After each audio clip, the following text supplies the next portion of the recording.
Java programming language টিউটোরিয়ালে আপনাদের স্বাগত।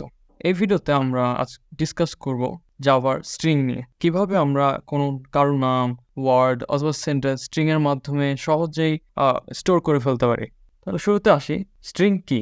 সাধারণত প্রোগ্রামিং ল্যাঙ্গুয়েজগুলোতে দেখা যায় স্ট্রিং হচ্ছে সিকোয়েন্স অফ ক্যারেক্টার, যেখানে আমরা লেটার, নাম্বার, স্পেস অথবা সিম্বল স্টোর করে রাখতে পারি। বাট জাভাতে স্ট্রিং হচ্ছে একটা অবজেক্ট। স্ট্রিং এর ইন্ডেক্সিং করা যায় এবং আমরা অতি সহজে স্ট্রিংকে আইডেন্টিফাই করতে পারি যদি ওটা কোটেশনের ভিতর থাকে। অ্যান্ড স্ট্রিং অলওয়েজ কোটেশনের ভিতরেই রিপ্রেজেন্ট করতে হয়। স্ট্রিংকে কিভাবে ডিক্লেয়ার করা যায়? সাধারণত দুইভাবে ডিক্লেয়ার করে। প্রথমত হচ্ছে লিটারালসের মাধ্যমে, দ্বিতীয়ত হচ্ছে ক্লাসের মাধ্যমে। সো প্রথমে যদি দেখি লিটারালসে, আমরা হচ্ছে একটা স্ট্রিং লিটারালস নিব, সাথে হচ্ছে একটা ভেরিয়েবল নেম সেট করব এবং সেটাতে অ্যাসাইন করে দেবো আমার স্ট্রিং এর কন্টেন্ট। আমি যদি ক্লাসের মাধ্যমে করি তখন হচ্ছে আমাকে একটা স্ট্রিং ক্লাস নিতে হবে, সাথে হচ্ছে একটা অবজেক্ট নেম সিলেক্ট করতে হবে এবং নিউ স্ট্রিং এর ভিতরে আমি আমার প্রিফার্ড স্ট্রিংটাকে হয়তোবা হ্যালো কিংবা কারোর নাম অথবা ইমেল অ্যাড্রেস এখানে দিয়ে দিব।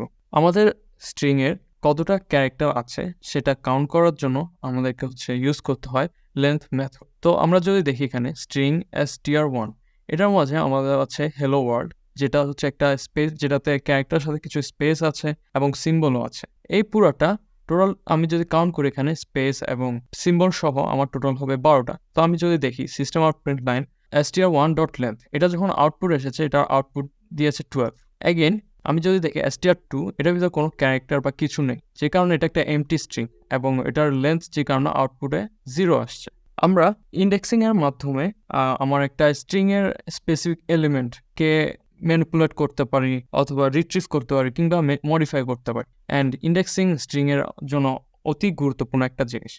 একটা স্ট্রিং এর সাপোজ এখানে আমার দেখা যায় CSE is fun, এটার মাঝে একটা স্পেস আছে দুটা এবং সাথে একটা মডুলাস অপারেটরও আছে। এই পুরোটা স্ট্রিং এর লেন্থ হচ্ছে আমার 11, বাট ইন্ডেক্সিং অলওয়েজ 0 থেকে শুরু হয় এবং লেন্থ -1 পর্যন্ত গিয়ে স্টপ হয়, যে কারণে ওর ইন্ডেক্স হচ্ছে 0 প্রথম পজিশনটার এবং লাস্ট এলিমেন্টের পজিশন হচ্ছে 0, 1 0 10। অ্যান্ড আমি যদি একটা স্ট্রিং এর স্পেসিফিক ইন্ডেক্সের এলিমেন্টটাকে জানতে চাই, সাপোজ কোন একটা, যেমন ইন্ডেক্স 2 এর একটা এলিমেন্ট, ইন্ডেক্স 2 এ কোন এলিমেন্ট আছে সেটা যদি জানতে চাই তখন হচ্ছে আমি ইউজ করি ক্যারেক্টার অ্যাট ইন্ডেক্স, যেমনটা এখানে string 1 dot character at 2 will return E. তার মানে কি আমার হচ্ছে ইন্ডেক্স 2 তে ই রিটার্ন করতেছে। তাহলে আজকের ভিডিওতে আমরা জানতে পারলাম স্ট্রিং কি, কিভাবে ডিক্লেয়ার করে, লেন্থ এবং ইন্ডেক্সিং কিভাবে ইউজ করে। চলে যাচ্ছি পরবর্তী ভিডিওতে।